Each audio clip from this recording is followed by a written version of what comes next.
আজকের ভিডিওটা আমি শুরু করলাম আমার লাঞ্চের মেনু দিয়ে। হ্যাঁ, ছুটির দিন বলে আমাদের চিকেন হয়ই, কিন্তু আজকের দিনটা আমরা একদম চেষ্টা করেছি সাদা সাপটা খাওয়ার। সাদা সাপটা বলতে বলতে সায়নকে দেখো ও কি খাচ্ছে।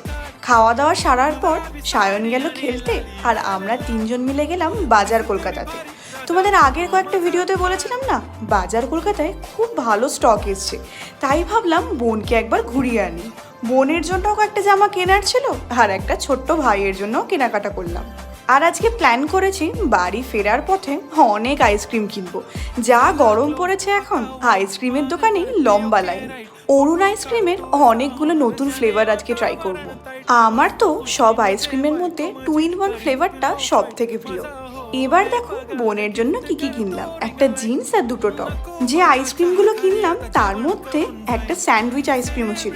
ফার্স্ট টাইম ট্রাই করলাম, বেশ ভালো।